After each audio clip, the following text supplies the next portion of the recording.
Živijo danes vprašanje in odgovor, kaj je kletev zoper Svetega Duha. To vprašanje se mi zdi kar dostikrat pojav. V evangelijih se ta Jezusova izjava pojav 3-krat.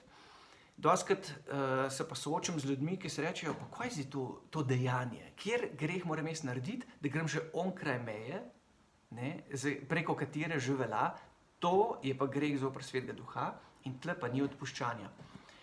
Ta Jezusova izjava se v evangelijih znajde 3-krat, pri Mateju, pri Markotu in pri Lukatu. Pri Markotu v poglavju 3, vrstici 28 in 29, ko besedilo prav takole. Resnično povem vam, Jezus govori, človeškim sinovom bo vse odpuščeno, grehi in kletve, kolikor jih bodo izrekli. Kdor pa izreče kletev zoper Svetega Duha, vekomaj ne bo dobil odpuščanja, ampak ga bo greh večno bremenil. Na nek način Jezus daje dvojno izjavo, ki se zdi malo kontradiktorna. Reče v prvem koraku, ni ga greha, ki ga Bog ne bi odpustil, v drugem koraku pa prav je greh, ki ga Bog ne odpusti. Zdaj, kako damo te dva skup? To je zdaj vprašanje. Z drugo besedo, kaj je kletev zoper Svetega Duha? Jaz mislim, da se odgovor skriva v vrstici 30, ki se nadaljuje pravzaprav od tega, kar sem ravnokar prebral, ki prav takole. To je povedal, Jezus je to povedal, ker so govorili, nečistega duha ima. Jezus je to rekel kot reakcijo na neko stališče ljudi, ki v tem primeru ni bilo dejanje. Oni niso naredili nekaj, za kar bi rekli, to je pa greh. Ampak on da ta komentar glede na njihovo pozicijo, glede na njihovo odločitev. Kjer odločitev? Ljudje so rekli, to, kar Jezus dela, je od samega Satana. Kaj točno? V tem trenutku evangelija že vemo, da je Jezus Božji sin, že vemo, da ima božansko oblast in že vemo, da je Jezus postavil cerkev 12 apostolov, ki že ima oblast oznanjevanja, osvobajanja in odpuščanja.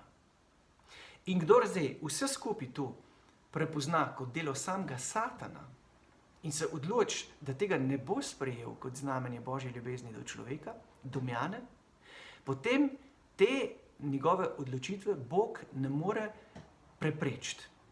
Temu se Bog ne more zoperstavljati. In to Jezus imenuje kletev zoper Svetega Duha. Z drugo besedo, pri kletvi zoper Svetega Duha ne gre za nek greh, ki ga jaz naredim, za še en greh. In potem se sprašujem, a mi to Bog bo odpustil ali ne. Zaradi tega, ker Jezus reče, vsak greh, ki ga človek naredi, Bog odpusti, če se seveda človek skesa. Obstaja pa odločitev in ta odločitev je, da jaz v delu Božje ljubezni ne prepoznavam delo Božje ljubezni, ampak se odločim, da se želim temu zoperstaviti. To moja odločitev Bog spoštuje in v tem primeru imenuje kletev zoper Svetega Duha in mi ne želi vsiljevati svoje ljubezni, ki se kaže v delu odrešenja v Jezusu in njegovi cerkvi. Z drugo besedo, ali pa, če mogoče poučeno to povem še enkrat in preberem to, kar preprosto o tej vrstici evangelija govori, zapiše katekizem v točki 1864, ko prav takole. Božje usmiljenje je brezmejno. Se pravi, Bog lahko odpusti vsak greh. Toda, kdor premišljeno odklanja sprejetje Božjega usmiljenja na podlagi kesanja, zavrže odpuščanje svojih grehov in zveličanje, ki ga naklanja Sveti Duh.